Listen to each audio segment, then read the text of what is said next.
உங்கள் எல்லோரையும் திரும்பவும் மிக அன்போடு இந்த வேத பாட நேரத்திற்கு வரவேற்கிறோம். யாராவது முதல் முறையாக இன்று எங்களோடு கலந்து கொண்டிருந்தால் உங்களுக்கு ஒரு விசேஷித்த வரவேற்பு. ஜோதி சகோதரி மிக அருமையாக சங்கீதம் 109 மையமாக வைத்து வசனம் வசனமாக அதை ஒரு ஜெபமாக ஏறெடுத்தார்கள். அதை நீங்கள் அவதானித்தீர்களோ தெரியாது. அதே போல் ஒரு அருமையான பாடலும் பாடப்பட்டது. சங்கீதம் 109 நாங்கள் கற்றுக்கொண்டு வருகிறோம். இன்று 2ஆம் பகுதி. முதல் 20 வசனங்களை நாங்கள் கடந்த வாரத்தில் படித்தோம். முதல் 20 வசனங்களில் தாவீது எதிரிகளினால் தாக்கப்படுகிறார். சரீரமாக அல்ல, வார்த்தைகள் மூலமாக.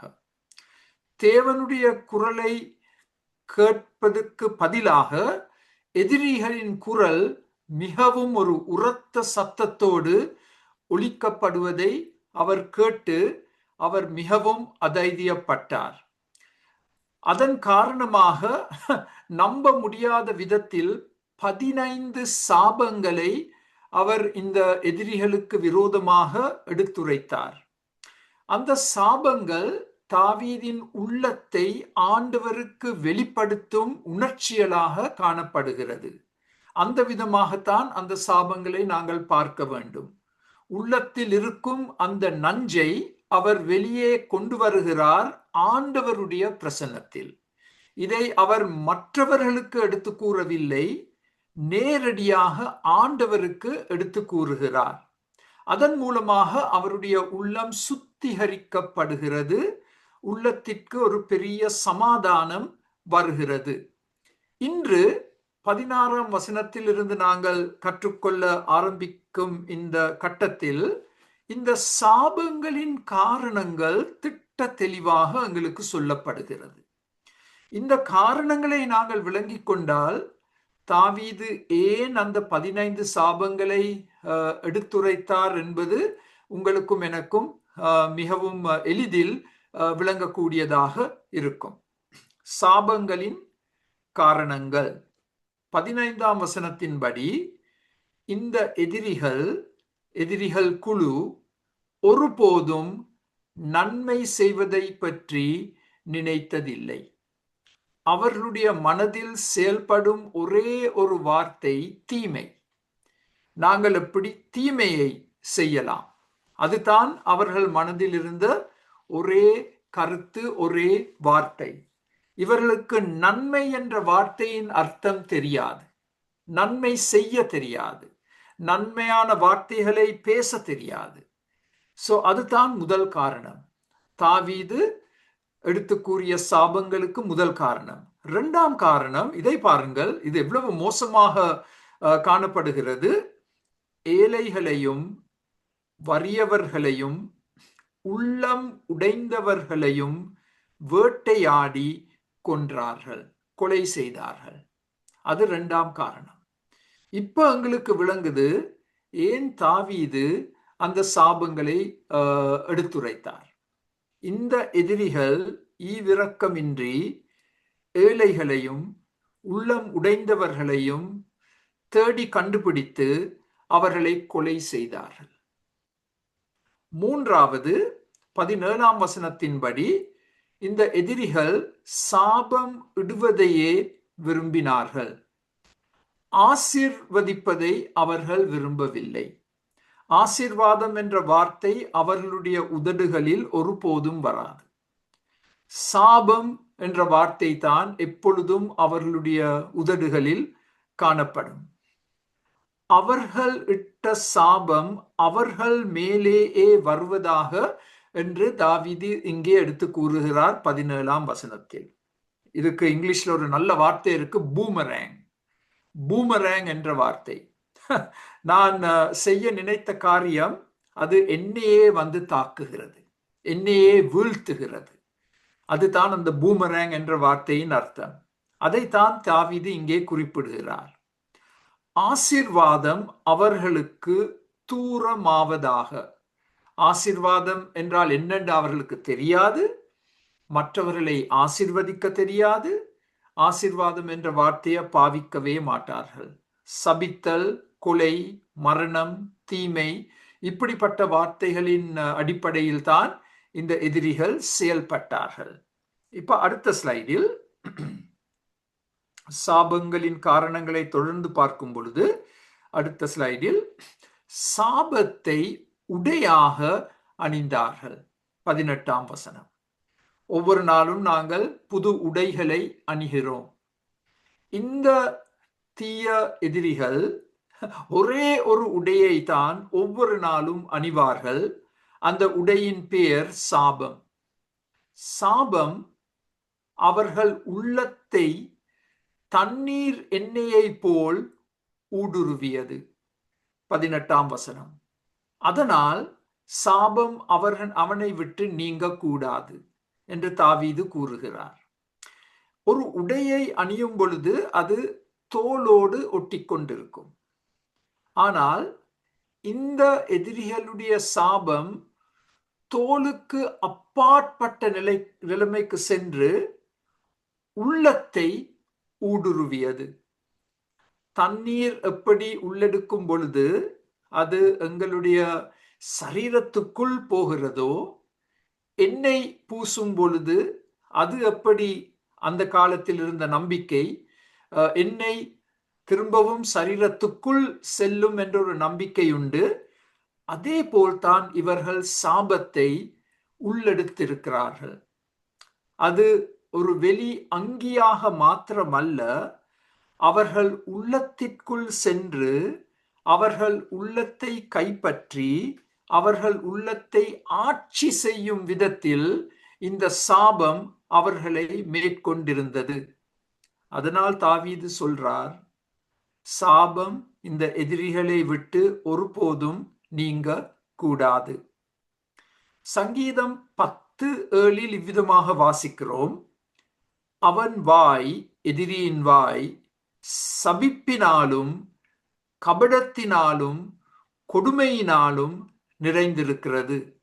அவன் நாவின் கீழ் தீவினையும் அக்கிரமும் உண்டு. பாருங்கள், 5 வார்த்தைகள் பாவிக்கப்பட்டுள்ளது இந்த சங்கீதம் 10:7. இந்த 5ஐயும் நீங்கள் கோடிட்டுக் கொள்ளலாம். சபிப்பு, கபடம், கொடுமை, தீவினை, அக்கிரமம். ஒரு வசனத்தில் மிக தெளிவாக சங்கீதக்காரன் எவ்வளவு ஆழமாக எதிரிகளை விபரித்து கூறுகிறார். இப்படிப்பட்ட எதிரிகள் மேல்தான் தாவீது அந்த சாபங்களை எடுத்துரைத்தார் ஆண்டவருக்கு. இந்த எதிரிகள் எதை உடையாக அணிந்திருந்தார்கள்? சாபத்தை. அதற்கு பதிலாக இன்று நீங்களும் நானும் எப்படிப்பட்ட உடைகளை அணிய வேண்டும்? அதுவும் தெளிவாக எங்களுக்கு வேதத்தில் சொல்லப்பட்டுள்ளது. அவற்றை சுருக்கமாக நாங்கள் பார்க்க போகிறோம். நாங்கள் எப்படிப்பட்ட உடைகளை அணிய வேண்டும்?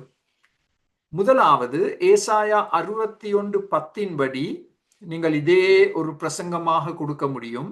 நாங்கள் அணிய வேண்டிய உடைகள் என்ற தலைப்பின் கீழ் ரட்சிப்பின் வஸ்திரங்களை நாங்கள் அணிய வேண்டும். ரட்சிப்பின் தேவன் எங்கள் வாழ்க்கைக்குள் பிரவேசித்திருந்தால், அவர் எங்களுடைய எல்லா பாவங்களையும் மன்னித்து எங்களுக்கு நித்திய ஜீவனை கொடுத்திருந்தால், நாங்கள் ரட்சிப்பின் வஸ்திரங்களினால் நாங்கள் அணியப்பட்டிருக்கிறோம் என்பதுதான் அர்த்தம். ரட்சிப்பின் வஸ்திரங்கள். அதே போல் ஏசாயா 61:3 நாங்கள் அணிய வேண்டிய 2ஆம் உடை வஸ்திரம் துதியின் உடைகள். துதியின் உடைகள். 61:3 நீங்கள் கவனமாக வாசித்தால் எங்களுக்கு கஷ்டங்கள் வரும், துன்பங்கள் வரும், மன அழுத்தங்கள் வரும். இப்படிப்பட்ட நேரங்களில் நாங்கள் மிகவும் சோர்ந்து போகிறோம், அதைரியப்படுகிறோம். அப்படிப்பட்ட நேரத்தில் எங்களை தூக்கி எழுப்புவது எது? துதி. தேவனுக்கு நாங்கள் ஏறெடுக்கும் துதிகள். அந்த துதிகள் மூலமாக நாங்கள் உயிர்ப்பிக்கப்படுகிறோம், பலப்படுத்தப்படுகிறோம். அதனால் நாங்கள் எப்பொழுதும் துதியின் உடைகளை அணிந்திருக்க வேண்டும். அப்பொழுதுதான் என்ன கஷ்டம் வந்தாலும், என்ன இழப்பு வந்தாலும், எவ்வளவுதான் எங்கள் சூழ்நிலைகள் எங்களை அதைரியப்படுத்துமோ, அந்த துதியின் உடைகளை நாங்கள் அணிந்திருந்தால் அது எங்களை தூக்கி எழுப்பும். இப்ப அடுத்த ஸ்லைடில் தொடர்ச்சியாக இதை நாங்கள் பார்த்தால், தாழ்மையின் உடைகளை நாங்கள் அணிய வேண்டும் என்று 1 பேதுரு 5:5 சொல்லப்பட்டுள்ளது. பெருமையுள்ளவனுக்கு ஆண்டவர் எதிர்த்து நிற்கிறார். அதனால் தாழ்மையின் உடைகளை நாங்கள் அணிந்தால் தேவ கிருபை எங்கள் மேல் வரும். தாழ்மையின் உடைகள், பெருமையின் உடைகளை கலத்தி போட்டு குப்பைக்குள் வீசி அதற்கு பதிலாக தாழ்மையின் உடைகளை அணிய வேண்டும். அது 3வது. 4வதாக யோபு 29:14 நீதியை தரித்துக் கொண்டேன், அது என் உடுப்பாய் இருந்தது, என் நியாயம் எனக்கு சால்வையும் பாகையுமாய் இருந்தது. 4வதாக நாங்கள் அணிய வேண்டிய உடைகள் நீதியின் உடைகள். இந்த 4 உடைகளையும் நாங்கள் எப்பொழுதும் அணிந்திருக்க வேண்டும். ரட்சிப்பின் உடைகள், துதியின் உடைகள், தாழ்மையின் உடைகள், நீதியின் உடைகள். இவற்றை நாங்கள் தரித்திருந்தால் நாங்கள் விழமாட்டோம், சறுக்கி விழமாட்டோம். நாங்கள் எழுந்து நிற்கக்கூடிய விதத்தில் ஆண்டவர் எங்களை ஆச்சரியமாக பிளப்படுத்துவார், கட்டி எழுப்புவார், தூக்கி எழும்ப வைப்பார். இந்த சாபம் என்ற தலைப்பின் கீழ் நாங்கள் எவ்வளவோ காரியங்களை பார்த்திருக்கிறோம். சுருக்கமாக சொல்ல போனால் எங்கள் பொறுப்பு என்ன? சபிப்பவர்களை சபிக்கப்படுவார்கள், சபிப்பவர்கள் சபிக்கப்படுவார்கள், தண்டிக்கப்படுவார்கள். அது ஆண்டவருடைய கையில் உள்ளது. சபிப்பவர்களை சபித்து அவர்களை தண்டிப்பது ஆண்டவருடைய பொறுப்பு, எங்களுடைய பொறுப்பு அல்ல. எங்கள் பொறுப்பு என்ன? நாம் எவரையும் சபிக்க கூடாது. துக்கமாக நான் கேள்விப்பட்டிருக்கிறேன், சில போதகர்கள் சபிக்கும் போதகர்கள் சபிப்பார்கள். அது வேதத்தில் எந்த இடத்திலும் சொல்லப்படவில்லை நாங்கள் சபிக்க வேண்டும் என்று. நாங்கள் ஆசீர்வதிக்க வேண்டும் என்று தான் சொல்லப்பட்டுள்ளது. நாம் எவரையும் சபிக்க கூடாது, எல்லோரையும் ஆசீர்வதித்து அவர்களுக்காக ஜெபித்து நன்மை செய்ய வேண்டும். இது கஷ்டம். எங்களுக்கு எதிர்ப்பு காண்பிப்பவர்கள், எங்களை குறித்து அனாவசியமாக கதைப்பவர்கள், எங்கள் நல் பெயரை கெடுப்பவர்கள், இவ்விதமாக நாங்கள் செயல்பட முடியுமா? எங்களுடைய இயற்கையாக இதை நாங்கள் சாதிக்க முடியாது. ஆனால் ஆண்டவருடைய வல்லமையினால் இதை நாங்கள் சாதிக்க முடியும். பரிசுத்த ஆவியானவரின் வல்லமையினால் இதை நாங்கள் கண்டிப்பாக செய்ய முடியும். எவரையும் சபிக்க கூடாது, எல்லாரையும் ஆசீர்வதித்து அவர்களுக்காக ஜெபித்து நாங்கள் நன்மை செய்யும் மக்களாக காணப்பட வேண்டும். அது ஒரு பெரிய சாட்சி. ஆண்டவருடைய நாமத்துக்கு அது ஒரு பெரிய சாட்சி. அப்படி நாங்கள் செயல்பட்டால் ஆண்டவர் அதிசயமான காரியங்களை செய்வார். ஆண்டவர் அதிசயமான காரியங்களை செய்வார் மாத்திரமல்ல, எதிரிகளை நண்பர்களாக மாற்றுவார். கவனமாக செவி கொடுங்கள்.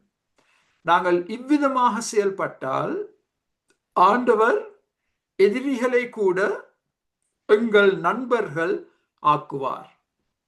அதுதான் இதில் இருக்கும் மிகப்பெரிய ஆச்சரியம், அதுதான் இதில் இருக்கும் மிகப்பெரிய மர்மம், இதுதான் ஆண்டவர் சாதிக்கும் அற்புதங்கள்.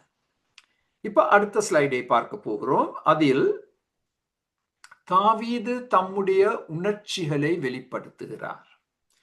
இந்த சங்கீதத்தில் மிக அழகாக தாவீது தம்முடைய உணர்ச்சிகளை வெளிப்படுத்துகிறார். அவருடைய பரிதாபமான நிலையை எங்களுக்கு எடுத்து காண்பிக்கின்றார். இங்கே நான் உங்கள் எல்லோருக்கும் சொல்ல விருப்பப்படும் ஒரு காரியம், உணர்ச்சிகளை நாங்கள் வெளிப்படுத்த வேண்டும் சரியான விதத்தில். உணர்ச்சிகளை நாங்கள் எங்களுக்குள் பூட்டி வைக்க கூடாது. ஆங்கிலத்தில் நாங்கள் சொல்லுவோம் don't bottle it up, don't bottle it up. ஒரு போத்தலில் எப்படி நாங்கள் சோடா போட்டு அதை நாங்கள் பூட்டுவோமோ அதே போல் எங்கள் உணர்ச்சிகளை நாங்கள் எங்கள் உள்ளத்திற்குள் பூட்டி வைத்திருக்க கூடாது. அது எங்களுக்கு நல்லதல்ல. அது நஞ்சாக மாறிவிடும், வியாதிகளை கூட கொண்டு வரும். எங்கள் உணர்ச்சிகளை வெளிப்படுத்த வேண்டும் சரியான விதத்தில். ஜெபத்தின் மூலமாக ஆண்டவருக்கு முதலாவதாக நாங்கள் அதை வெளிப்படுத்த வேண்டும். அதற்கு பிறகு நாங்கள் இன்னும் ஒரு விசுவாசிக்கு அந்த உணர்ச்சிகளை வெளிப்படுத்த முடியும். ஆனால் முதலாவதாக அதை நாங்கள் ஆண்டவருக்கு வெளிப்படுத்த வேண்டும். பாருங்கள், 7 விதமாக தாவீது தம்முடைய உணர்ச்சிகளை வெளிப்படுத்த போகிறார். இதை கவனமாக நாங்கள் அவதானிக்க வேண்டும். முதலாவதாக 22ஆம் வசனத்தில், எம்டி என்று சொன்னால் ஒரு நவீன மொழிபெயர்ப்பில், மாடர்ன் டிரான்ஸ்லேஷன், இவ்விதமாக சொல்லப்பட்டிருக்கு: என் இருதயம் எனக்குள் காயப்பட்டிருக்கிறது. My soul is wounded within me. காயப்பட்ட இருதயம். சரீரத்தில் காயங்கள் வந்தால் அது வேதனையை கொடுக்கும், ஆனால் அதுக்கு ஒரு சுகம் வரும். மருந்து போட்டால் சுகம் வரும். உள்ளத்தில் இருக்கும் காயங்களை சுகப்படுத்துவது மிக மிக மிக கஷ்டம். எங்கள் எல்லா சபைகளிலும் காயப்பட்ட இருதயமுள்ள விசுவாசிகள் இருக்கிறார்கள். எல்லா சபைகளிலும் அவர்களை அடையாளம் கண்டு கொண்டு அவர்கள் பக்கத்தில் நாங்கள் வந்து அவர்களுக்கு துணையாக இருந்து அந்த காயப்பட்ட உள்ளங்களை சுகமாக்கும் ஊழியம் ஒரு மிக முக்கியமான ஊழியம். காயப்பட்ட இருதயங்கள். சரீர காயங்களை பார்க்கிலும் இருதய காயங்களை தாங்கிக் கொள்வது மிக மிக கஷ்டம். பாருங்கள், எங்களுடைய ஆண்டவருடைய அனுபவம். மத்தேயு 26 வாசிக்கின்றோம். ஆண்டவர் கூறுகிறார், என் ஆத்துமா மரணத்துக்கேதுவான துக்கம் கொண்டிருக்கிறது. My soul is sorrowful unto death. ஆண்டவருடைய உள்ளம் கெத்செமனி தோட்டத்தில் ஒரு காயப்பட்ட உள்ளமாக காணப்பட்டது. மிகவும் துக்கம் நிறைந்த உள்ளமாக காணப்பட்டது. முழு உலகத்தின் பாவத்திற்காக அவர் மரிக்க போகிறார். அந்த பாவங்கள் எல்லாம் பாவம் அறியாத தேவ ஆட்டுக்குட்டியின் மேல் போடப்பட போகிறது. அதை ஆண்டவர் நினைத்து எதிர்பார்த்து துக்கம் அடைந்தார். ஆண்டவரே எங்களுக்கு ஒரு நல்ல உதாரணம். அவருடைய உள்ளமே துக்கப்பட்டது, காயப்பட்டது. அதை நாங்கள் ஆண்டவருக்கு அறிக்கை செய்ய வேண்டும். இரண்டாவதாக 22ஆம் வசனத்தில் தாவீது கூறுகிறார், நான் சிறுமையும் எளிமையுமானவன். பாருங்கள், ராஜாவாக அபிஷேகம் பெற்ற தாவீது கூறும் வார்த்தைகள். அபிஷேகிக்கப்பட்டார், ஆனால் இன்னும் அவர் ராஜாவாக செயல்படவில்லை, சிங்காசனத்தில் ஏறவில்லை. 14 வருட காலமாக சவுலினால் துரத்தப்பட்டார். குகைகளில் ஒளிந்து கொண்டார். வனாந்திரத்தில் ஓடிக்கொண்டிருந்தார். அந்த காலங்களில் 14 வருஷங்கள் மாபெரும் பொருளாதார தேவைகள் அவருக்கு ஏற்பட்டது. தாவீதுக்கு அவருக்கு ஒரு ஆடம்பரமான ஒரு மாளிகை வாழ்க்கை இருக்கவில்லை. பண கஷ்டங்கள் ஏற்பட்டது. உணவு இல்லாமை. இவை எல்லாவற்றையும் தாவீது எப்படி விவரிக்கிறார்? நான் சிறுமையும் எளிமையும் ஆனவன். நேர்மையாக தம்முடைய நிலைமையை ஆண்டவருக்கு எடுத்து கூறுகிறார். உள்ளத்தின் தாக்கங்களை ஆண்டவருக்கு எடுத்து கூறுகிறார். அடுத்த ஸ்லைடில் மூன்றாவதாக பார்க்க போகிறோம். அவர் உணர்ச்சிகளை எப்படி வெளிப்படுத்த போகிறார் மூன்றாவதாக. அதற்கு முன்பாக சங்கீதம் 40:17 திரும்பவும் அவர் கூறுகிறார், நான் சிறுமையும் எளிமையுமானவன். அதே வார்த்தைகள். கர்த்தரோ என்மேல் நினைவாயிருக்கிறார். எவ்வளவு அருமையான வார்த்தைகள். அந்த சிவப்பு பேனாவை எடுத்து அதை கோடிட்டுக் கொள்ளுங்கள். கர்த்தரோ என்மேல் நினைவாய் இருக்கிறார். மனிதன் என்னை மறந்து விட்டாலும், மனிதன் எனக்கு எந்த விதத்திலும் உதவி செய்யாவிட்டாலும், கர்த்தர் என்னை நினைவு கூறுகிறார். தேவரீர் என் துணையும் என்னை விடுவிக்கிறவருமாய் இருக்கிறீர். என் தேவனே தாமதியாதேயும். கர்த்தர் ஒருவரே எனக்கு துணை. அவர் என்னை விடுவிப்பார். அவர் என்னை சிங்காசனத்தின் மேல் வீற்றிருக்க செய்வார் அவருடைய நேரத்தில். இந்த சங்கீதம் 40:17 எங்களை மிகவும் உற்சாகப்படுத்த வேண்டிய ஒரு வசனம். இப்பொழுது உங்களுடைய நிலைமை தாவீதின் நிலைமையாக இருக்கலாம். சிறுமையும் எளிமையுமான ஒரு நிலைமைக்கு தள்ளப்பட்டிருக்கிறான். பெரிய பொருளாதார தேவைகள், மாபெரும் பண கஷ்டங்கள், அடுத்த நேர உணவு எங்கிருந்து வருமோ என்ற ஒரு பெரிய சந்தேகம். ஆண்டவர் உங்களை நினைவு கூறுகிறார். மனிதன் உங்களை மறந்து விட்டாலும் ஆண்டவர் உங்களுக்கு துணையாக இருப்பார். ஆண்டவர் உங்களை விடுவிப்பார். ஆண்டவர் உங்கள் தேவைகளை சந்திப்பார். ஆனால் பாருங்கள், மனித குணம் இருந்தபடியால் தாவீதின் இறுதி வார்த்தைகள், தேவனே தாமதியாதேயும், மிக விரைவாக எனக்காக செயல்படும். இதை நான் இன்னும் ஒரு விதத்தில் சொல்ல போனால், ஆண்டவரே எனக்கு சரியான பசியா இருக்கு, யாராவது எனக்கு சோறு போட்டு பருப்பு கறி கொடுத்து கொஞ்சம் ரசத்தை போட்டு மிளகா பொரியலை கொடுத்தா ஆண்டவரே எவ்வளவு நலமாயிருக்கும். அதுதான் இந்த தேவனே தாமதியாதேயும் என்ற வார்த்தையின் அர்த்தம். எங்கள் எல்லாருக்கும் பசி வரும் தானே, அப்பொழுது நாங்கள் உணவை விரும்புகிறோம். சோறும் பருப்பும் இருந்தால் எனக்கு போதும், அதோடு கொஞ்சம் யோகட், அதோடு கொஞ்சம் ஊறுகாய். அந்த விதத்தில் தாவீது இங்கே தன்னுடைய உள்ளத்தின் நிலைமையை ஆண்டவருக்கு வெளிப்படுத்துகிறார். மூன்றாவதாக தம்முடைய உணர்ச்சிகளை வெளிப்படுத்தும் பொழுது என்ன சொல்றார்? 23ஆம் வசனத்தில், மாடர்ன் டிரான்ஸ்லேஷன் எம்டி, மாலை நிழல் போல் மங்கி போகிறேன். மாலை நிழல் என்று சொன்னால் சூரியன் அஸ்தமிக்கும் நேரத்தில் அந்த நிழல்கள் நீடிக்க ஆரம்பிக்கும், மங்க ஆரம்பிக்கும். என்னுடைய வாழ்க்கை ஒரு மலர்ச்சியான வாழ்க்கை அல்ல. நான் ஒரு வாடிப்போன பூவுக்கு ஒப்பாய் இருக்கிறேன்.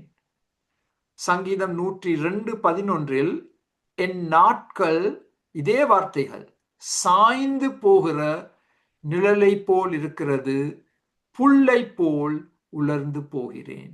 எவ்வளவு நேர்மையான வார்த்தைகள்! அருமையானவர்களே, நாங்கள் ஒவ்வொரு நாளும் செழிப்பாக மலர்ச்சியாக இருப்பதில்லை.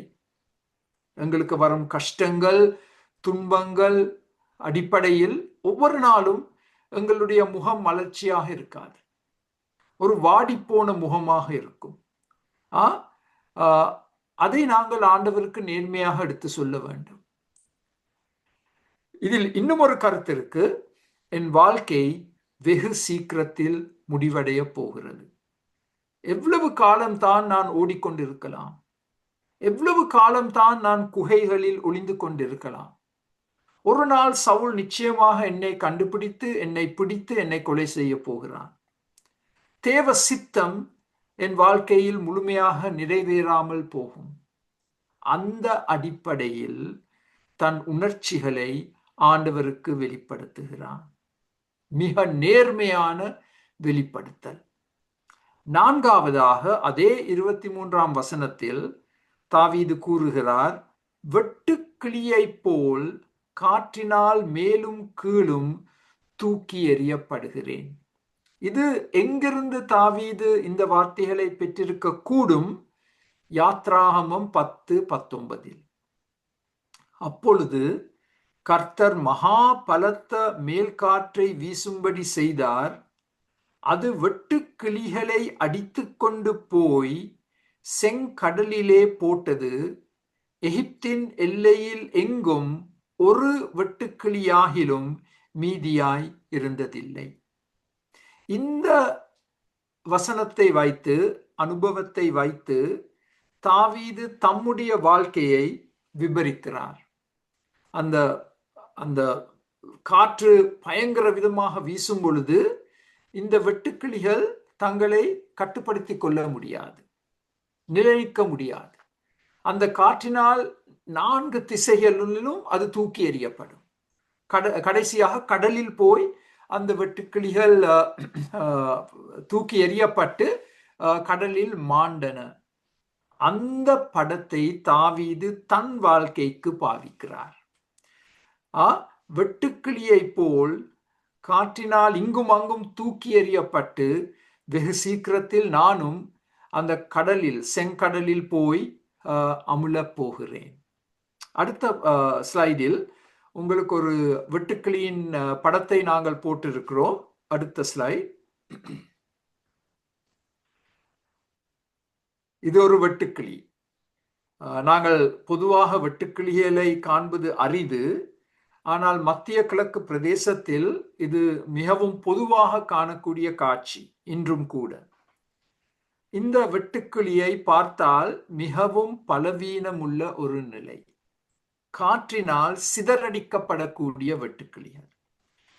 இன்னும் ஒரு விதத்தில் தாவீது என்ன சொல்றார்? என்னுடைய பரிதாபமான நிலை, பலவீனமுள்ள நிலை. உண்மைதான், நான் கோலியாத்தை தோற்கடித்தேன்.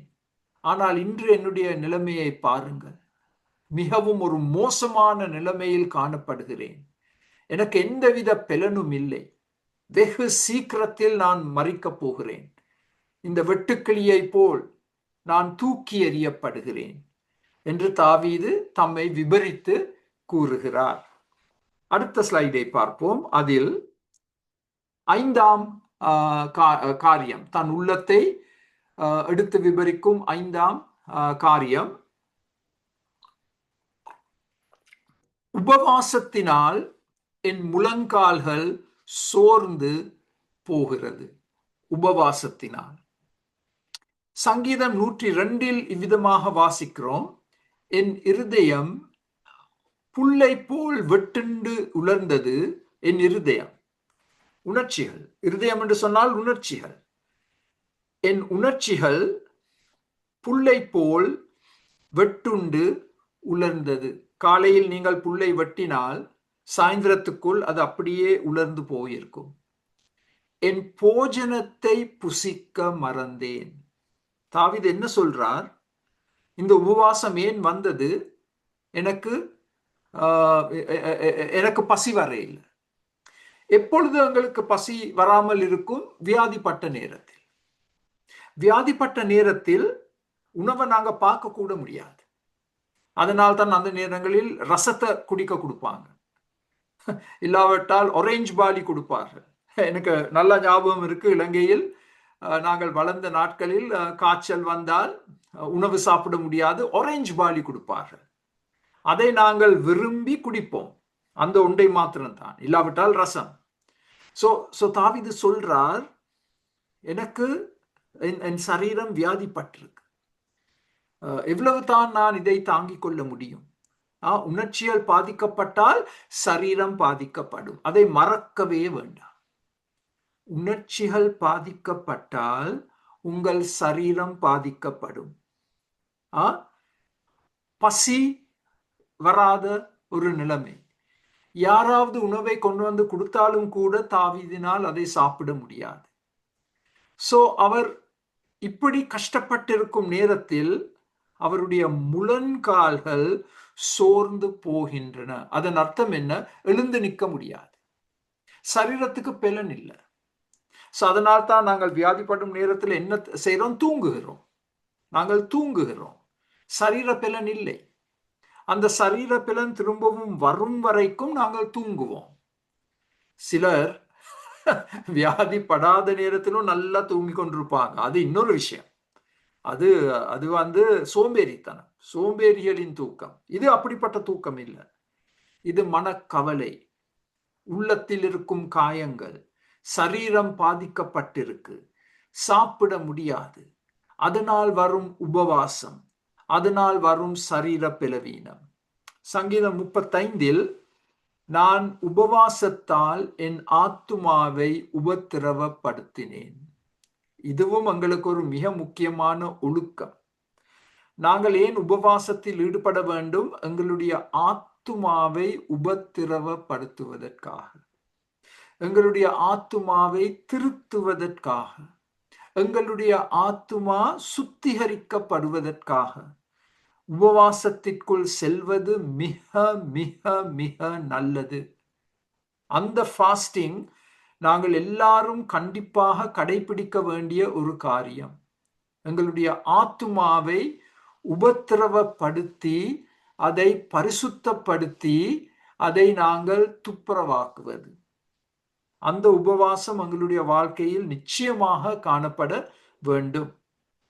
இப்ப 6வதாக தாவீது தம்முடைய உணர்ச்சிகளை வெளிப்படுத்தும் பொழுது என்ன சொல்றார்? கொழுப்பு கரைந்து என் உடல் மெலிந்து போயிருக்கிறது. 24ஆம் வசனம். கொழுப்பு கரைந்து, அதாவது இந்த கொழுப்பு எல்லாம் எதற்காக பாவிக்கப்படுகிறது? சரீரத்துக்கு பலனை கொடுப்பதற்காக. இப்பொழுது அந்த கொழுப்பு எல்லாம் பாவிக்கப்பட்டு கொழுப்பில்லாத நிலைமை. அதனால்தான் ஒரு பயங்கர வியாதி வரும் பொழுது என்ன நடக்கும்? எங்களுடைய சரீரம் மெலிய ஆரம்பிக்கும். நாங்க யாரையாவது பார்த்து என்ன சொல்றோம்? ஐயோ, நீங்க சரியா மெலிந்து இருக்கிறீங்க, என்ன விஷயம், என்ன பிரச்சனை, உங்களுக்கு வியாதியா? சரீர வியாதிகள் வரும் பொழுது உணவு உட்கொள்ள முடியாத நிலைமை வரும். சரீரத்தில் இருக்கும் கொழுப்பெல்லாம் எரியப்பட்டு சக்தியை கொடுப்பதற்காக இப்பொழுது சரீரம் மிகவும் மெலிந்து போயிருக்கிறது. எலும்பும் தோலுமாக தாவீது காணப்படுகிறார். Skin and bones. இன்னொரு விதத்தில் சொல்ல போனால் அதை நாங்கள் சொல்லலாம் இந்த 6ஆம் குறிப்பில், எலும்பும் தோலும். You're a bag of bones என்று ஆங்கிலத்தில் சொல்வோம். Bag of bones. அப்படிப்பட்ட நிலைமைக்கு தள்ளப்பட்டிருந்தார். எதிரிகளின் தாக்கம். என் சரீர வளர்ச்சிக்காக என்னை போடவில்லை. மூல மொழியில் அந்த அர்த்தமும் இருக்கு. அந்த காலத்தில் மாத்திரமல்ல, இன்று கூட எண்ணெயை நாங்கள் தடவுவோம், தலைக்கு போடுவோம், சரீரத்துக்கு போடுவோம். அது அந்த காலத்தில் ஒரு நம்பிக்கை. இப்படி எண்ணெயை நாங்கள் தடவினால், பூசினால் அது சரீர வளர்ச்சியை கொடுக்கும் என்று ஒரு நம்பிக்கை இருந்தது. தாவீது அந்த நம்பிக்கையின் அடிப்படையில் என்ன சொல்றார்? என்னுடைய சரீர வளர்ச்சிக்காக எண்ணெய் கூட என்னால் போட முடியவில்லை, எண்ணெயை கூட என்னால் பூச முடியவில்லை என் சரீரத்துக்கு. அப்படிப்பட்ட ஒரு பலவீனம் உள்ள நிலைமைக்கு தள்ளப்பட்டிருந்தார். 7வதாக உணர்ச்சிகளை வெளிப்படுத்தும் பொழுது என்ன சொல்றார்? 25ஆம் வசனத்தில், எதிரிகளுக்கு நிந்தையானேன், என்னை பார்க்கும் பொழுது தங்கள் தலைகளை அசைக்கிறார்கள். ராஜாவாக அபிஷேகம் பெற்ற நான், சிங்காசனத்தில் வீற்றிருக்க வேண்டிய நான், ஒரு மிகவும் அவமானப்படுத்தப்பட்ட நிலைமைக்கு தள்ளப்பட்டிருக்கிறேன். கோலியாத்தை நான் கொன்றதும் எல்லாரும் என் துதிகளை பாடினார்கள். இப்பொழுது என் துதிகளை பாடுவதற்கு யாருமே இல்லை. எல்லாரும் என்னை மறந்து விட்டார்கள். எதிரிகள் என்னை அவமானப்படுத்தி கொண்டிருக்கிறார்கள், கேலி செய்து கொண்டிருக்கிறார்கள். என்னை பார்க்கும் பொழுது தங்கள் தலைகளை அசைக்கிறார்கள். இவனா ராஜா என்று அவர்கள் அவமான வார்த்தைகளை பேசினார்கள். மாத்திரமல்ல, தலையை அசைப்பதின் மூலமாக அதை வெளிப்படையாக அதை அறிக்கை செய்தார்கள். இந்த 7 தாவீதின் உணர்ச்சிகள், அவருடைய மிக பரிதாபமான நிலைமை இந்த காலகட்டத்தில். இப்ப அடுத்த ஸ்லைடை பார்த்தால், தலை தூக்க முடியாத நிலைமை.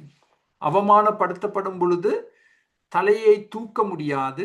எல்லாரும் 4 திசைகளிலும் கேலி செய்து கொண்டிருக்கிறார்கள். they are making jokes of me. என்னை குறித்து நகைச்சுவை கதைகளை சொல்றாங்க. நான் ஒரு மிகப்பெரிய அவமானம். மகிமைக்காக நியமிக்கப்பட்ட நான் இப்படிப்பட்ட ஒரு மிக மோசமான அவமான நிலைமைக்கு நான் தள்ளப்பட்டிருக்கிறேன். அதை நேரடியாக ஆண்டவருக்கு எடுத்து சொல்கிறார். சங்கீதங்களில் இருந்து நாங்கள் கற்றுக்கொள்ளக்கூடிய ஒரு மிக முக்கிய பாடம் என்ன? நேர்மை. Speak honestly with God. நேர்மையாக நாங்கள் ஆண்டவரோடும் கதைக்க வேண்டும், மக்களோடும் கதைக்க வேண்டும். மாய்மாலத்துக்கு இடம் இல்லை, முகமூடி போட அவசியம் இல்லை. இப்பொழுது நான் உங்களுக்கு கொடுக்கும் ஒரு சவால், இதை நான் எனக்கும் கொடுத்துக் கொள்கிறேன். இப்பொழுது உங்கள் கஷ்டங்கள், உணர்ச்சிகள் எப்படிப்பட்டது? நீங்கள் ஒரு குறிப்பு புத்தகத்தில் அதை எழுத முடியுமா? இந்த ஜேர்னலிங் சரியான இம்பார்ட்டன்ட். குறிப்பு புத்தகங்களில் உங்கள் எண்ணங்கள், கருத்துக்கள், உணர்ச்சிகள் இவற்றை எழுதுவது மிக நல்லது. உங்களால் எழுத முடியுமா? இப்பொழுது உங்களுக்கு இருக்கும் கஷ்டங்கள் என்ன? உங்கள் அவமானங்கள் என்ன? உங்கள் உணர்ச்சிகள் என்ன? உங்களுடைய சரீர நிலை எப்படிப்பட்டது? வியாதிப்பட்டிருக்கா? மெலிந்திருக்கா? எழுந்து நிற்க முடியாதா? தலை தூக்க முடியாதா? உங்களால், என்னால் நேர்மையான பதில் கொடுக்க முடியுமா? அநேக முறை நாங்க என்ன பதில் கொடுக்கிறோம்? இல்லை, ஒன்றும் இல்லை, எல்லாம் சரி வரும். பொய், பொய், எல்லாம் சரியில்லை, அது உங்களுக்கு தெரியும். ஆனா என்ன நாங்க சொல்றோம்? எல்லாம் ஓகே, எல்லாம் ஓகே, நீங்க வருத்தப்படுறதுக்கு ஒண்ணும் இல்லை. நீங்க உங்களோட காரியங்களை பார்த்துக்கொள்ளுங்க. ஒண்ணும் இல்லை, நதிங் ராங், நோ ப்ராப்ளம். அது முட்டாள்தனம். அப்படி பேசுவது முட்டாள்தனம். அதனால் தான் ஆண்டவர் எங்களுக்கு ஒரு சபையை கொடுத்திருக்கிறார். ஒருவரை நாங்கள் தாங்குவதற்காக, தூக்கி எழுப்புவதற்காக, கட்டி எழுப்புவதற்காக, அரவணைப்பதற்காக, ஜெபிப்பதற்காக, உற்சாக வார்த்தைகள் பேசுவதற்காக. அதனால் தான் ஆண்டவர் சபையை கொடுத்திருக்கிறார். தாவீதின் 7 விதமான உணர்ச்சிகள். இப்பொழுது அடுத்த ஸ்லைடில் தாவீதின் ஜெபம். தாவீதின் ஜெபம் 21ஆம் வசனத்தில் ஒரு பெரிய திசை திருப்பம் ஏற்பட போகிறது. ஆனால் ஆண்டவராகிய கர்த்தாவே, அந்த 3 வார்த்தைகளை பாவித்து திசை திருப்பம் ஏற்பட போகிறது. நான் என்னுடைய மனநிலைமையை வெளிப்படுத்தி விட்டேன். ஆனால் ஆண்டவராகிய கர்த்தாவே, அவர் தான் மாற்றங்களை கொண்டு வர போகிறார். இந்த ஆனால் என்ற வார்த்தை ஒரு முக்கிய வார்த்தை. ஆங்கிலத்தில் பட் யூ லார்ட். பெரிய மாற்றங்களை கொண்டு வரும் வார்த்தை இந்த ஆனால் என்ற வார்த்தை. நாங்கள் ஆண்டவரை எங்களுடைய நிலைமைக்குள் கொண்டு வரும் பொழுது, ஆண்டவருக்கு நாங்கள் அழைப்பு கொடுக்கும் பொழுது, ஆண்டவரே நீர் இந்த சூழ்நிலைகளில் இடைப்பட வேண்டும். ஆனால் என்ற வார்த்தை. ஆனால் இப்ப பாருங்கள், 2 காரியங்களை நாங்கள் தொடர்பு படுத்த வேண்டும். என் கண்கள் எப்போதும் கர்த்தரை நோக்கி கொண்டிருக்கிறது. சங்கீதம் 25. என் கண்கள் சூழ்நிலைகளை பார்க்க கூடாது. என் கண்களை வைத்து நான் என்னை பார்க்க கூடாது. என் கண்கள் எப்போதும் கர்த்தரை நோக்கி கொண்டிருக்கிறது. மாத்திரமல்ல, கண்கள் மாத்திரமல்ல, என்னுடைய செவிகள், என் செவிகள் ஆண்டவருடைய குரலை கேட்க எப்பொழுதும் திறந்திருக்க வேண்டும். அது மார்க் 4:23. அருமையானவர்களே, இந்த ரெண்டும் தான் வெற்றியின் ரகசியம். ஆனால் ஆண்டவரே, என் கண்கள் எப்பொழுதும் உம்மேல் இருக்கும், என் செவிகள் எப்பொழுதும் உம்முடைய குரலை கேட்க ஆவலோடு எதிர்பார்ப்போடு திறந்து வைத்திருக்கப்படும். உங்கள் கண்கள் இப்பொழுது எங்கே இருக்கின்றது? உங்கள் மேலா, சூழ்நிலைகள் மேலா, மக்கள் மேலா? எல்லாம் ஏமாற்றத்தை கொண்டு வரும், எல்லாம் ஏமாற்றத்தை கொண்டு வரும். எங்கள் கண்கள் எப்பொழுதும் ஆண்டவர் மேல் நிலைத்திருக்க வேண்டும். என் செவிகள் எதிரிகளின் குரலை கேட்பதை பார்க்கிலும் ஆண்டவருடைய குரலை கேட்க திறந்து வைத்திருக்கப்பட வேண்டும். Your eyes and your ears. அதுதான் வெற்றியின் ரகசியம். அருமையானவர்களே, இதை நாங்கள் எங்கள் தனிப்பட்ட வாழ்க்கைக்கு பாவிக்க வேண்டும். மாத்திரமல்ல, ஆலோசனை கொடுக்கும் பொழுது இதைத்தான் நாங்கள் சுட்டி காட்ட வேண்டும். இந்த சத்தியங்களை தான் நாங்கள் சுட்டி காட்ட வேண்டும் ஆலோசனை கொடுக்கும் பொழுது. இப்பொழுது தாவீதின் 7 ஜெபங்களை கொஞ்சம் வேகமாக பார்க்க போகிறோம். முதலாவது ஜெபம், உமது நாமத்து நிமித்தம் என்னை ஆதரித்து. எவ்வளவு அருமையான ஒரு சத்தியத்தை தாவீது கூறுகிறார். எங்களை ஆதரிக்கும் தேவன். நாங்கள் எங்கள் எல்லா கவலைகளையும் அவர் மேல் வைத்திருக்கலாம். ஏன்? அவர் எங்களை ஆதரிக்கும் தேவன். 1 பேதுரு 5:7. தேவ நாமம் என்று சொன்னால் அது தேவனுடைய எல்லா குணங்களையும் உள்ளடங்கும். அதுதான் தேவ நாமம். தேவனுடைய எல்லா குணங்களையும் ஒன்று சேர்த்து சொல்ல போனால் அது தேவநாமம். நம்மை ஆதரிக்கும் தேவன், நமக்காக கவலைப்படும் தேவன், நமக்காக கவலைப்படும் தேவன். சில நேரம் நாங்கள் நினைக்கிறோம் தானே, ஐயோ யாரும் என்னை விசாரிக்க இல்லை, யாரும் என்னை ஆதரிக்கவில்லை, என்னை குறித்து கவலைப்படுவதற்கு யாரும் இல்லை என்று நாங்கள் எங்களையே அடிச்சு கொண்டிருக்கிறோம்.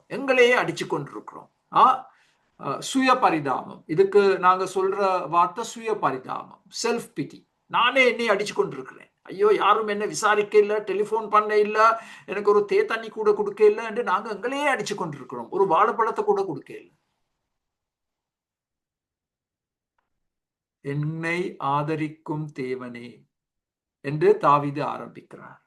அது ஜெபங்களுக்கு ஒரு நல்ல அஸ்திபாரம். என்னை ஆதரிக்கும் தேவன். இப்ப அடுத்த ஸ்லைடை பார்ப்போம். அடுத்த ஸ்லைடில் மார்க் 4:38 சீஷர்கள் அந்த பயங்கர புயலில் அகப்பட்டு கொண்டிருக்கும் பொழுது என்ன சொன்னார்கள்? ஆண்டவரை எழுப்பி, போதகரே, நாங்கள் மடிந்து போகிறது உமக்கு கவலை இல்லையா? அது ஒரு நெருக்கடி நேரத்தில் சீஷர்களால் கேட்கப்பட்ட கேள்வி. அதை நாங்கள் விளங்கிக் கொள்றோம். ஏன்னா அப்படித்தான் நாங்களும் செயல்படுறோம். ஒரு நெருக்கடி வரும் பொழுது, ஆண்டவர் நீர் எங்கே? நீர் என்மேல் கவலை இல்லையா? என்னுடைய நிலைமை உமக்கு தெரியாதா என்று நாங்கள் ஆண்டவரை குற்றப்படுத்துகிறோம். அதை நாங்கள் தவிர்க்க வேண்டும். ஆண்டவரை குற்றப்படுத்துவது இயற்கை, ஆனால் அதை நாங்கள் தவிர்க்க வேண்டும். இப்ப 2வதாக ஜெபிக்கிறார், நலமான கிருபையினால் என்னை விடுவித்தருளும். இந்த கிருபை என்ற வார்த்தை ஒரு மிக அருமையான வார்த்தை. இது சங்கீதங்களில் திரும்ப திரும்ப திரும்ப திரும்ப வரும் வார்த்தை. இங்கே கிருபையை தாவீது எப்படி விவரிக்கிறார்? நலமான கிருபை, God's good grace.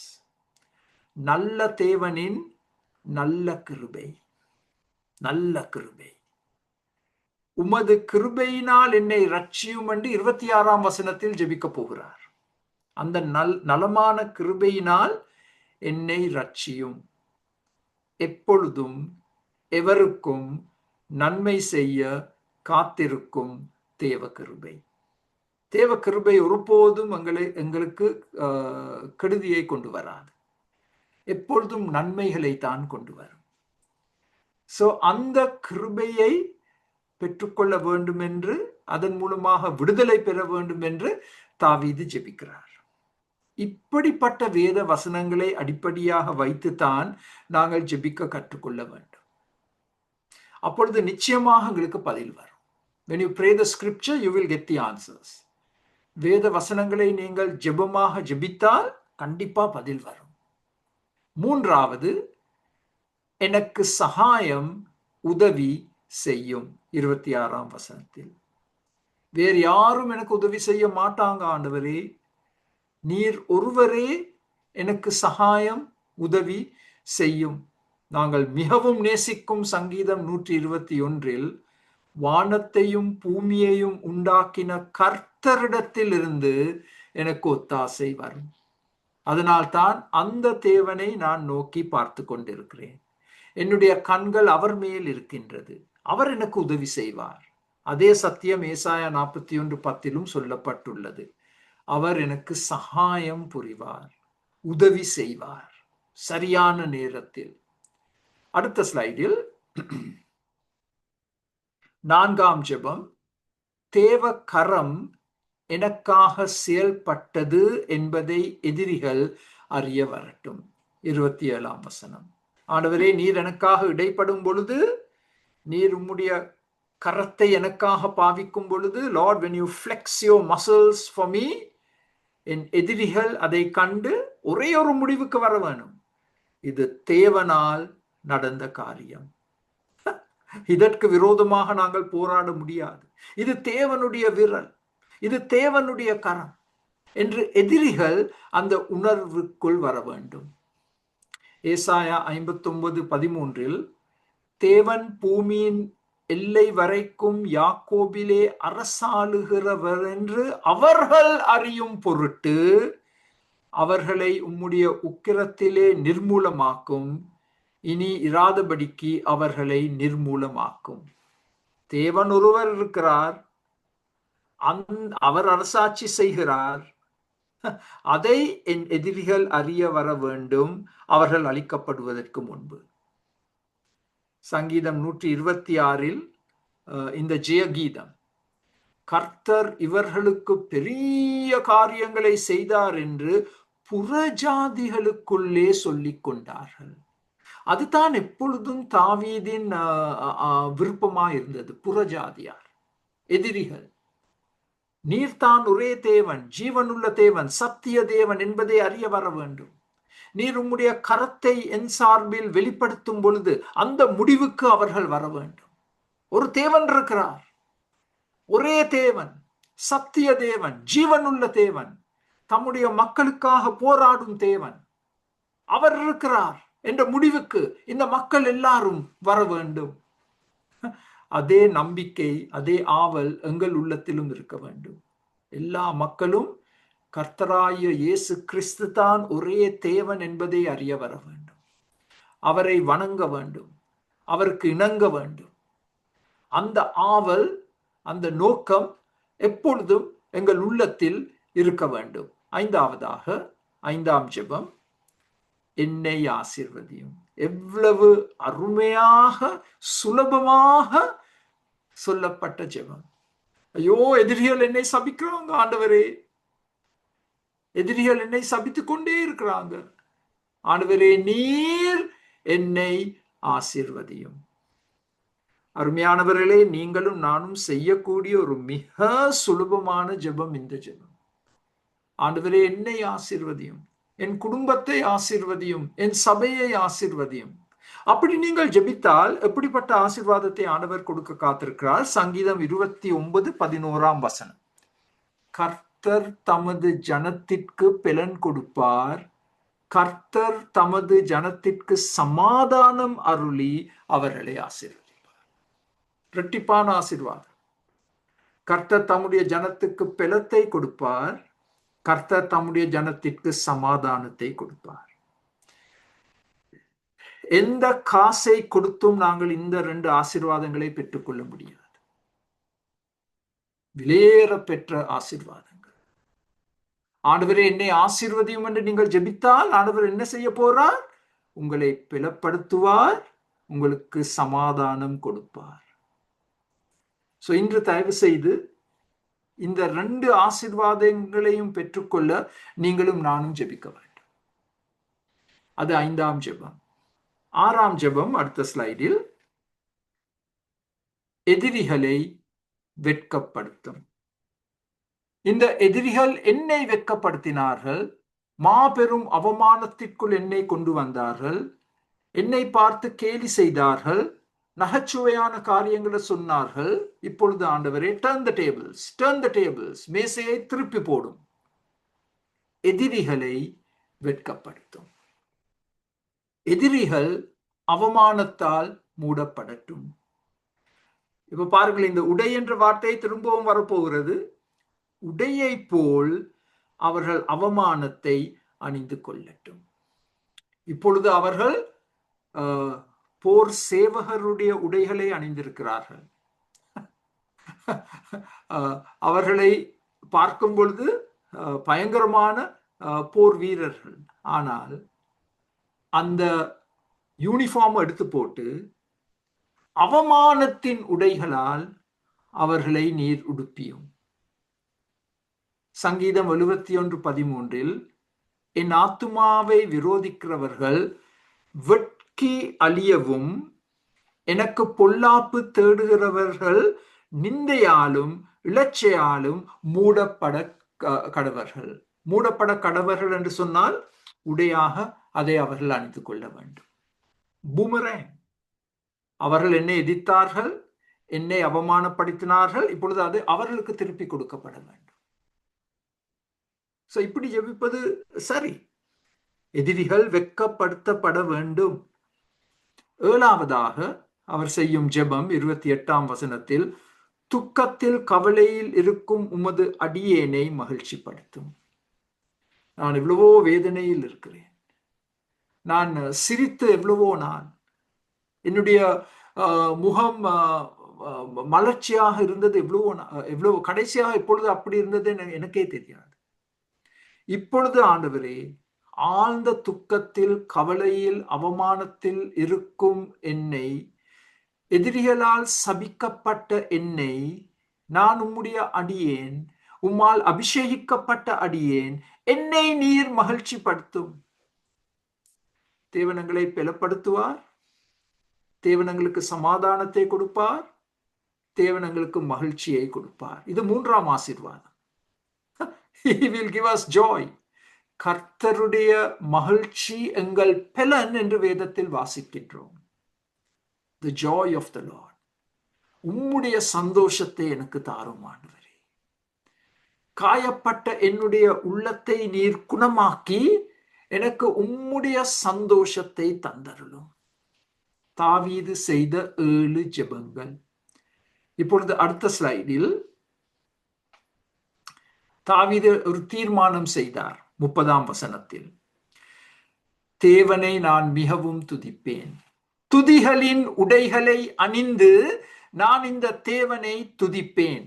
எப்படி நான் துதிக்க போகிறேன் பாருங்கள். இந்த 5 காரியங்கள், இதை நீங்கள் எழுதி கொள்ளுங்கள், உங்களுக்கு மிக பிரயோஜனமாக வரும். நான் எப்படி தேவனை துதிக்க வேண்டும்? சங்கீதம் 71:6 உம்மையே நான் எப்பொழுதும் துதிப்பேன். எப்பொழுதும் என்ற வார்த்தையை நாங்கள் கோடிட்டு இருக்கிறோம். எந்த சூழ்நிலையில் நாங்கள் அகப்பட்டிருந்தாலும் எப்பொழுதும் எப்பொழுதும் எப்பொழுதும் என் தேவனை நான் துதிப்பேன். சங்கீதம் 71:8 நாள்தோறும் துதிப்பேன். வெக்கேஷன் எடுக்க மாட்டேன், இன்னைக்கு லீவ், இன்னைக்கு துதிக்க மாட்டேன், இன்னைக்கு ஹாலிடே, நாள்தோறும் துதிப்பேன்.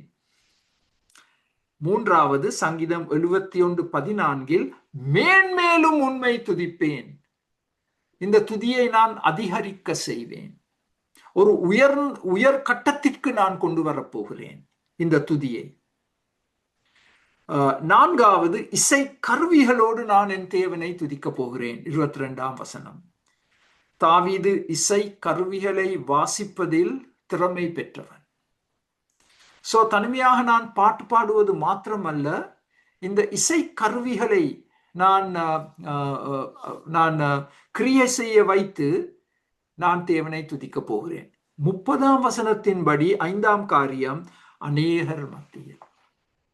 நான் தனிப்பட்ட விதத்தில் குகையில் ஆண்டவரை துதிப்பேன். அதே சமயம் அநேகர் மத்தியில், அது எதிரிகளாக இருக்கலாம், தேவ ஜனமாக இருக்கலாம், அவர்கள் மத்தியில் வெட்கப்படாமல் நான் என் தேவனை துதிப்பேன். என் வாயை திறந்து நான் அவரை துதிப்பேன். அருமையானவரே, எங்களில் சிலர் எங்கள் வாயை திறந்து எங்கள் தேவனை துதிக்க வேண்டும். மௌனமாக நாங்கள் தேவனை துதிக்கலாம், ஆனால் அதை பார்க்கிலும் நாங்கள் வாய் திறந்து ஒரு உரத்த சத்தத்தோடு எங்கள் தேவனை துதிப்பது எவ்வளவு ஒரு நலமான காரியம். அது தாவீதின் தீர்மானம். அது உங்களுடைய தீர்மானமாக இருக்க வேண்டும், என்னுடைய தீர்மானமாக இருக்க வேண்டும். இப்ப தாவீதின் நிச்சயம் 30ஆம் வசனத்தின் கடைசியில், தேவன் என் வலது பாரிசத்தில் நிற்பார். இதை சங்கீதம் 16:8 அவர் சொன்னார். கர்த்தரை எப்பொழுதும் எனக்கு முன்பாக வைத்திருக்கிறேன், அவர் எப்பொழுதும் என்னுடைய கண்களுக்கு முன்பாக இருப்பார். அவர் என் வலது பாரிசத்தில் இருக்கிறபடியால் நான் அசைக்கப்பட மாட்டேன். இது எங்களுக்கு கொடுக்கப்பட்ட நிச்சயம், உறுதி வார்த்தைகள். ஆண்டவர் எங்களுடைய வலது பாரிசத்தில் நின்றால் நாங்கள் அசைக்கப்பட மாட்டோம். எந்த எதிரி வந்து எங்களுக்கு விரோதமாக என்ன சொன்னாலும் செய்தாலும் நாங்கள் அசைக்கப்பட மாட்டோம். I will not be shaken if the Lord is at my right hand. இப்ப பாருங்கள் அடுத்த ஸ்லைடில், தேவன் என் வலது பாரிசத்தில் இருந்தால் 10 ஆசீர்வாதங்கள். இதை நான் மிக விரைவாக சொல்ல போகிறேன், ஏனென்றால் நேரம் வேகமாக கடந்து சென்று விட்டது. முதலாவது, நான் பயப்பட அவசியம் இல்லை. இரண்டாவது, நான் அசைக்கப்பட மாட்டேன். மூன்றாவது, நான் பிளப்படுத்தப்படுவேன். நான்காவது, நான் வழி நடத்தப்படுவேன். தேவன் என்னுடைய வலது பாரிசத்தில் இருந்தால் நான் வழி நடத்தப்படுவேன். ஐந்தாவது, என் தேவைகள் எல்லாம் சந்திக்கப்படும். ஆறாவது, என் தேவன் எனக்காக போராடுவார், அவர் என்னுடைய வலது பாரிசத்தில் இருந்தால். ஏழாவது, என் தேவன் என் கையை பிடித்து என்னோடே என் பக்கத்தில் நடப்பார். நான் பலவீனன், உபவாசத்தால் என்னுடைய முழங்கால்கள் எல்லாம் முடங்கி போயிருக்கு. என் தேவன் என் பக்கத்தில் நின்று என்னை தூக்கி எடுத்து அவர் என்னோடே கூட நடக்க போகிறார். அவர் என்னுடைய வலது பாரிசத்தில் இருந்தார். அடுத்த ஸ்லைடில், எட்டாவது, நான் சறுக்கி விழாமல் தாங்கப்படுவேன். நான் சறுக்கி விழாமல் தாங்கப்படுவேன். ஒன்பதாவது, நான் ஒருபோதும் கைவிடப்பட மாட்டேன். மக்கள் என்னை கைவிடுவார்கள், ஆனால் என் தேவன் என்னை ஒருபோதும் கைவிட மாட்டார், அவர் என்னுடைய வலது பாரிசத்தில் இருந்தார். பத்தாவது, தேவ வல்லமை எனக்காக செயல்படும். அருமையானவர்களே, இந்த 10 காரியங்களை வைத்து தாவீது எடுத்த முடிவுக்கு நாங்களும் வர வேண்டும். என் தேவனை நான் எப்பொழுதும் என்னுடைய வலது பாரிசத்தில் வைத்திருப்பேன். அப்படி நான் அவரை என் வலது பாரிசத்தில் வைத்திருந்தால் இந்த 10 காரியங்களும் என் வாழ்க்கையில் நிறைவேற்றப்படும். உங்கள் கண்கள் எங்கே இருக்கின்றது? உங்கள் செவிகள் எதற்கு செவி கொடுத்து கொண்டிருக்கின்றது? உங்களுடைய வலது பாரிசத்தில் யார் நின்று கொண்டிருக்கிறார்? கேட்கப்பட வேண்டிய கேள்விகள். இந்த சங்கீதத்தை நாங்கள் முடிக்கும் இந்த நேரத்தில் 2 முடிவுகள் தான் இருக்கின்றது. only 2 conclusions. 2 முடிவுகள். பாருங்கள் எவ்வளவு அருமையாக இதை நாங்கள் ஒற்றுமைப்படுத்தலாம். 6ஆம் வசனத்தில் சாத்தான் என்ற வார்த்தை தமிழ் பைபிள்ல பாவிக்கப்பட்டிருக்கு. சாத்தான் எதிரியின் வலது பாரிசத்தில் நிற்பான். தாவீது அதை உறுதியாக எடுத்து சொல்றார் 6ஆம் வசனத்தில். யார் எதிரியின் வலது பாரிசத்தில் நிற்பார்? ஆண்டவர் அல்ல, சாத்தான். சாத்தான் எங்கே இருக்கிறானோ அங்கே என்ன இருக்கும்? இருட்டு இருக்கும், குழப்பம் இருக்கும், அடிமைத்தனம் இருக்கும். Where Satan is, you have darkness, you have disorder, confusion, and you have bondage. அவற்றை வைத்துத்தான் நாங்கள் சொல்லலாம் ஒருவருடைய வலது பாரிசத்தில் யார் இருக்கின்றார்கள் என்பதை நாங்கள் எப்படி சொல்ல முடியும்? அவர்கள் வாழ்க்கையில் இருட்டு, எல்லாம் குழப்பம், அடிமைத்தனம். ஏதோ ஒரு காரியத்துக்கு அடிமைப்படுத்தப்பட்டிருக்கிறார்கள். அதிலிருந்து விடுபட்டு வெளியே வருவது அவர்களால் இயலாது. ஏன்? சாத்தான் அவர்களுடைய வலது பாரிசத்தில் இருக்கிறபடியா. அதற்கு முற்றிலும் முரண்பாடாக 30ஆம் வசனத்தின்படி நம்முடைய ஆண்டவர் கர்த்தராகிய இயேசு கிறிஸ்து என்னுடைய வலது பாரிசத்தில் நின்றால் அதன் அர்த்தம் என்ன? 10 காரியங்களை பார்த்து விட்டோம். அவர் என் ரட்சிப்புக்காக, என் விடுதலைக்காக அவர் முன் நின்று போராடுவார். இந்த ஆண்டவர் என்னுடைய வாழ்க்கையின் வலது பாரிசத்தில் நான் அவரை வைத்திருந்தால் அவர் எனக்காக போராடி அவர் எனக்கு ரட்சிப்பை கொடுப்பார், விடுதலையை கொடுப்பார்.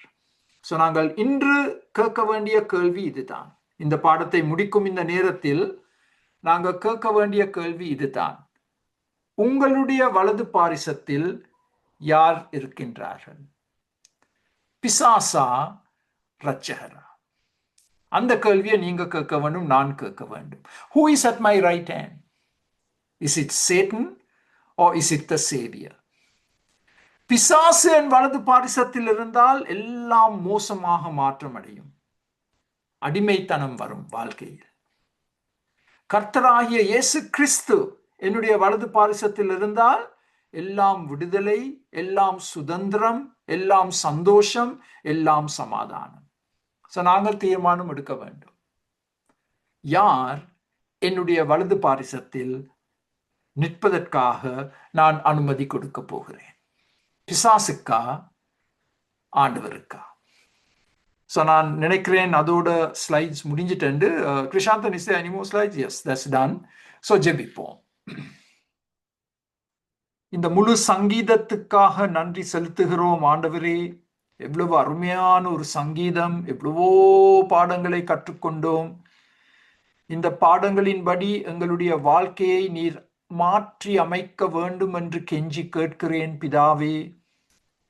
எப்பொழுதும் எங்கள் கண்கள் உம்மேல் இருக்க வேண்டும், எங்கள் செவிகள் உம்முடைய குரலுக்காக ஆவலோடு காத்திருக்க வேண்டும். எங்களுடைய வலது பாரிசத்தில் எப்பொழுதும் இரட்சகர் காணப்பட வேண்டும். இன்று எங்களோடு கலந்து கொண்டு ஒவ்வொரு குடும்பத்தையும் கண்ணோக்கி பார்த்து ஆசீர்வதித்து பலப்படுத்தும். இந்த ஜெபத்தை எங்கள் இரட்சகராகிய ஆண்டவராகிய இயேசுவின் நாமத்தில் கெஞ்சி கேட்கிறோம். ஆமேன்.